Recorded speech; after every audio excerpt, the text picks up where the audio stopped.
여러분 안녕하십니까? 광주 MBC 뉴스데스크입니다.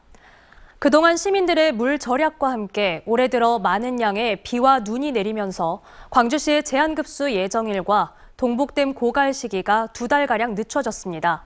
최악의 제한급수 사태를 조금은 늦출 수 있어 다행이지만 그렇다고 안심할 수는 없다고 합니다. 김영찬 기자의 보도입니다. 고도 정수 처리장인 용현 정수장에 영산강 물을 보내기 위한 관로 연결 공사가 한창입니다. 20km 떨어진 덕흥보에서 영산강 물을 끌어다 용현 정수장으로 보내 수돗물을 생산하기 위해서입니다.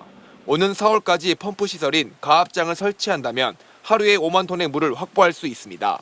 물 부족 상황을 조금이나마 해결하기 위한 광주시가 마련한 대책입니다. 저희가 사전에 영산강 합정수를 취수해서 수질 검사를 했습니다. 지금 용현 정수장은 고도 정수 처리가 되어 있기 때문에 충분히 정수가 가능할 걸로 판단하고 있습니다. 여기에 동북댐 상류 관정 개발도 오는 5월 착공되면서 하루 1에서 2만 톤의 식수가 확보될 예정입니다. 그동안 겨울철 내린 눈비와 시민들의 물 전략으로 제한급수와 동북댐 고갈 시기가 각각 5월과 6월로 늦춰졌습니다. 올해 1월 들어 평년보다 많은 34mm의 비가 내려 광주 시민이 21일 동안 사용할 수 있는 물을 확보했습니다. 또 시민들의 절수운동으로 수돗물 사용량은 매월 평균 5% 이상으로 줄어들면서 석 달가량 285만 톤을 절감했습니다. 그동안 힘들게 절수 운동에 동참해 주신 시민 여러분께 감사를 드리면서요. 그렇지만 이제 가뭄이 완전히 해소가 된 것은 아닙니다. 지난해 5월같이 올해도 가뭄이 발생한다면 동북댐은 6월 초 고갈이 되고 여전히 제한급수 가능성도 있기 때문입니다. 광주시는 집중호우로 댐 수위가 완전히 회복되기 전까지는 시민들의 절수운동 동참이 절실하다고 호소했습니다. MBC 뉴스 김영창입니다. 최근 여러 차례 한국전력의 농사용 전기 단속에 대한 문제점을 보도해드렸습니다. 기준 없는 단속에 농민들이 반발하고 있는 건데요. 이 농민들의 또 다른 불만 가운데 하나는 농민들에게는 그렇게나 엄격한 한전이 대기업에는 왜 그렇게 유독 관대하냐는 겁니다. 임지은 기자의 보도를 먼저 보시겠습니다. 농축수산 분야 계열사를 가졌다는 이유로 대기업들은 농사용 전력을 써왔습니다. 정치권을 중심으로 대기업의 농사용 전력 사용이 영세 농민을 지원한다는 취지에 맞지 않는다는 지적이 제기돼 왔는데 한국전력은 지적에 공감하면서도 대기업을 제외하는 것에는 소극적이었습니다. 영세 농민을 좀 지원해주지 않은 당초의 취지하고는 전혀 맞지 않는 기업농이기 때문에 검토가 있어야 된다고 봅니다. 예, 알겠습니다. 그중에 상당 부분은 또 대기업 계열사들도 있습니다. 대기업들은 농사용 전력을 쓰면서 막대한 이익을 거두었습니다. 지난 2018년 대기업으로 분류된 9개 기업이 산업용이 아닌 농사용 전력을 써서 얻은 절감 액수는 총 54억여 원. 특히 닭고기를 생산하고 가공하는 한 기업은 51억 원을 아꼈습니다. 결국 수년간의 문제 제기 끝에 정부는 농사용 전력을 써왔던 30개 대기업을 올해부터 대상에서 제외하기로 했습니다. 에너지 요금의 정상화가 불가피합니다. 대용량 사용자 중심으로 우선적인 요금 조정이 불가피한 상황입니다.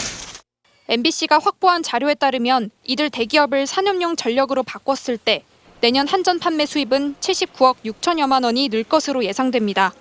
전문가들은 봐주기 의혹을 받는 대기업을 제외한 건 긍정적이지만 대기업 제외를 계기로 농사용 전력 사용이 영세 농민 지원이라는 취지에 맞게 정착되어야 한다고 말합니다. 대형 농업법인 위주가 아니라 좀 소규모 그런 농민의 소득을 어떤 유지시켜주기 위한 그런 제도로 정착이 돼야죠. 한전이 명확한 기준 없이 농사용 전력 단속을 벌여 반발을 사고 있는 가운데 농사용 전력의 단속과 위약금 부과 기준, 농민들의 어려움이 반영된 제도 개선이 시급하다는 목소리가 높아지고 있습니다. MBC 뉴스 임지은입니다.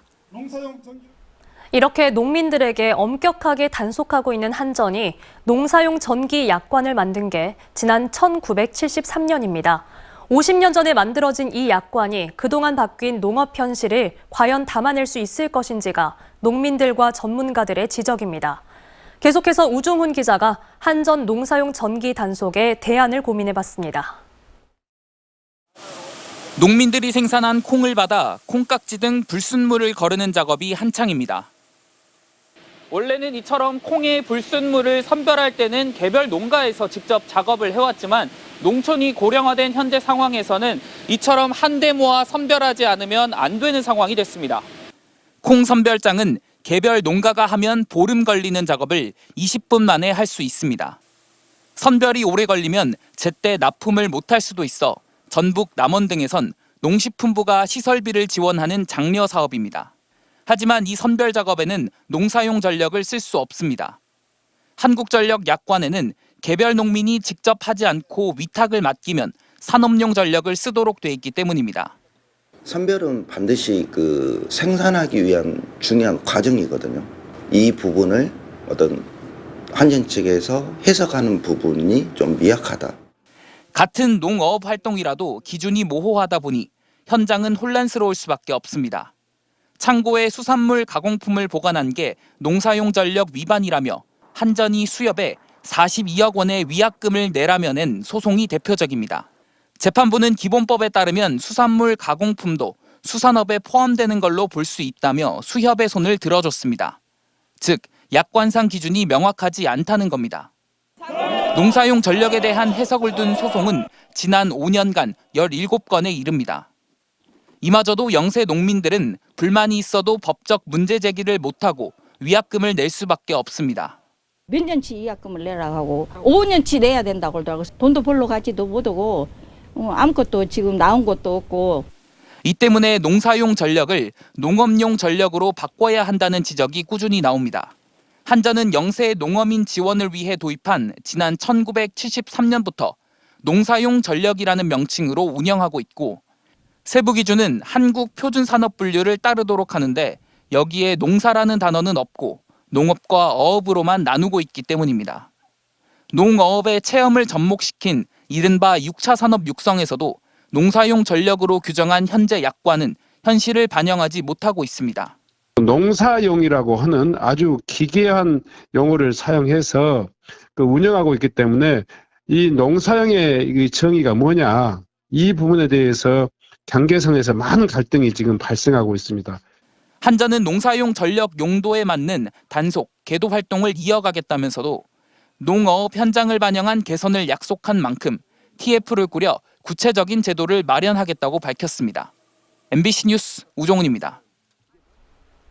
영화나 만화에서나 보던 하늘을 나는 택시가 곧 등장합니다. 나루 우주센터가 있는 고흥군이 드론 택시를 실험할 수 있는 국내 유일 실증 단지로 지정됐는데 올여름이면 실증 작업에 들어갈 걸로 보입니다. 최우식 기자가 보도합니다. 이달 초 미국 라스베가스에서 열린 국제전자제품 박람회 CES 2023에서 UAM 드론 택시가 큰 관심을 끌었습니다. 4명의 드론 탑승객이 VR 영상을 통해 2030년 부산 엑스포 예정지를 둘러보는 국내 대기업의 체험 부스는 특히 인기였습니다. 고흥군은 이 같은 드론 택시를 타고 가상현실이 아닌 실제로 남해안을 관광하는 구상을 구체화하고 있습니다. 그 시작은 지난해 말 고흥이 한국형 도심항공교통 상용화 실증단지로 지정됐다는 점입니다.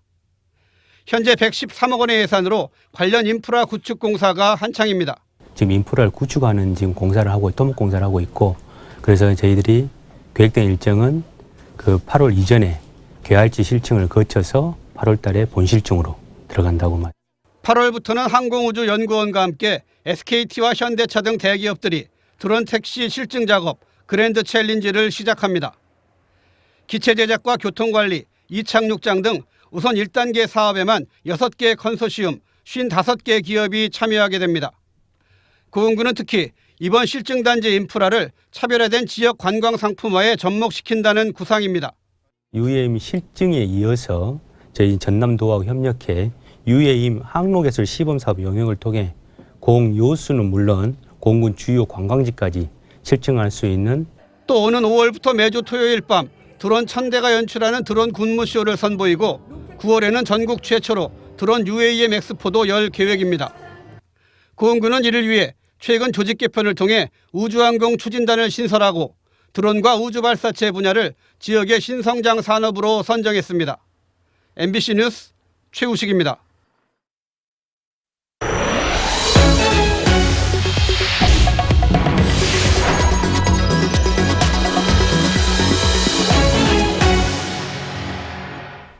전남을 동서로 가르는 산줄기인 호남정맥. 이 산줄기가 폭염과 미세먼지를 줄여준다는 산림청 연구 결과가 나왔습니다. 강서영 기자입니다. 전북 장수군부터 광양 백운산까지 총 448km에 걸쳐 호남을 동서로 가로지르는 호남정맥. 순천 조계산과 광양 계족산 등 전남 동부 지역의 주요 산이 속해 있는 산줄기입니다. 최근 산림청 조사 결과 이 호남정맥이 일대 폭염과 미세먼지를 감소시켜주는 것으로 확인됐습니다. 해가 지면 산에서 냉각된 공기가 호남정맥을 타고 빠르게 일대 지역으로 내려오는데 그 과정에서 공기를 순환시켜 더위를 식히고 미세먼지를 밀어낸다는 겁니다. 찬 공기가 두텁게 생성될수록 또 산을 타고 빠르게 내려올수록 공기 순환 효과는 커지는데 컴퓨터 시뮬레이션 결과 일몰 이후 6시간이 지나면 호남정맥에는 최고 447m 두께의 찬 공기가 생기고 일대에는 초속 1.83m의 바람이 부는 것으로 확인됐습니다. 이 같은 공기순환 효과는 특히 여수와 순천, 광양을 포함한 전남 동부와 내륙, 광주에서 발생하는 것으로 나타났습니다. 이제 숲에서 생성되는 차고 신선한 공기가 지형을 따라서 낮은 지대까지 가게 되는데 양안에 이제 정맥이 있다 보니까 공기 순환이 촉진되면서 영산강유역과 섬진강유역을 나눠 지리적 구분은 물론 생활권과 문화적 구분의 경계가 되기도 했던 호남정맥. 공기 순환과 미세먼지 감소 효과가 과학적으로 밝혀진 만큼 호남정맥을 지키고 보존해야 할 필요성은 더 커지고 있습니다. MBC 뉴스 강서영입니다. 광주 지역 일부 사립유치원 원장들이 국립대학 총장의 버금가는 급여를 받는 걸로 나타났습니다. 지난해 광주시 교육청 청렴시민감사관 보고서에 따르면 일부 유치원 원장들이 한 달에 1,000만 원이 넘는 월급을 받아간 걸로 드러났습니다. 이에 대해 교육시민단체인 학벌 없는 사회를 위한 시민모임은 공립유치원 원장 월급의 상한액을 뛰어넘는 수준의 고액급여가 사립유치원 원장들에게 지급되면 교육과정이 부실해지는 등 결국 원아와 학부모들이 피해를 입게 된다고 비판했습니다. 직장 내 괴롭힘 논란이 불거진 광주 김대중 컨벤션센터 사장에 대해 광주시 의회에서 공식 사과를 요구했습니다. 광주시의회 최은지 의원은 새해 업무보고 자리에서 김상묵 사장이 지위를 이용해 직원들의 인격을 반복적으로 침해했다는 내용을 광주시 옴부즈맨이 인정한 만큼 김 사장은 책임 있는 자세를 보여야 한다고 말했습니다. 지난해 쌀 소비량보다 육류 소비량이 더 많았던 걸로 나타났습니다. 한국농촌경제연구원과 통계청 자료에 따르면 지난해 1인당 쌀 소비량은 56.7kg으로 역대 최저 기록을 보였고 쇠고기와 돼지고기, 닭고기 등 3대 육류 1인당 소비량은 58.4kg으로 추정됐습니다. 이는 1인당 육류 소비량이 쌀 소비량보다 1.7kg 많은 것으로 육류 소비량이 쌀 소비량을 앞지른 건 지난해가 처음입니다. 일제 강제동원 피해자 단체가 일본 참여가 보장되지 않은 정부 해법안을 구걸 외교로 규정하며 이에 대한 강행을 중단하라고 촉구했습니다.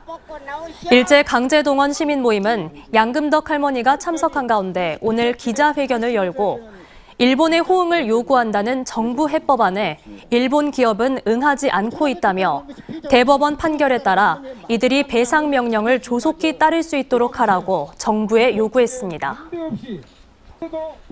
광주와 전남대학 대부분이 올해 학부 등록금을 동결하기로 했습니다.